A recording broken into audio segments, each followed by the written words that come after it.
Hello friends, তো আজকে আবার নার্সারি ভিজিট করেছি। নার্সারি ভিজিটে দেখতে পেয়েছি শীতের প্রচুর ফুল গাছ ফুলে ভরে গেছে। এই যে ড্যান্থাসগুলো দেখছেন, এগুলো 40 টাকা করে দাম চেয়েছে। তারপরে যে গাছটা দেখাচ্ছে, এটা হচ্ছে বড় বড় ডালিয়া গাছ। এই ডালিয়া গাছের যে এক একটা টবের দাম শুদ্ধ 200 টাকা করে দাম, কিন্তু ভীষণ ভালো গ্রোথ। যারা নিয়ে যাবেন তাদের তো খুবই লাভ হবে। আর এখানে যে পিটুনিয়া গাছগুলো দেখছেন, এগুলো 30 টাকা করে। বেশিরভাগ ভালো কালারগুলোই বিক্রি হয়ে গেছে, তবে কিছু কিছু ভালো কালার এর মধ্যে ছিল। আর এই যে সেলোসিয়ার দামটা আমি জিজ্ঞাসা করিনি। আর তবে পনসেটিয়ার দামটা আমাকে ভীষণ অবাক করেছে। এটা হচ্ছে 600 টাকা করে দাম। এই পনসেটিয়ার গাছগুলো কিন্তু দেখতে খুব সুন্দর।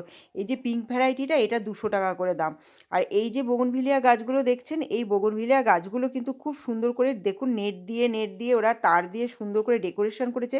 পুরো নার্সারিটাকে একদম পার্কের মতো সুন্দর করে সাজিয়েছে, স্নোবল, সালভিয়া, তারপরে পনসেটিয়া, এই সমস্ত কিছু দিয়ে। আর এখানে কিন্তু অনেক রকমের ফল গাছও আছে, সবেদা গাছে পুরো সবেদা ভরে আছে। আর প্রচুর পরিমাণে পুরো গোলাপে পুরো ভরে আছে নার্সারিতে।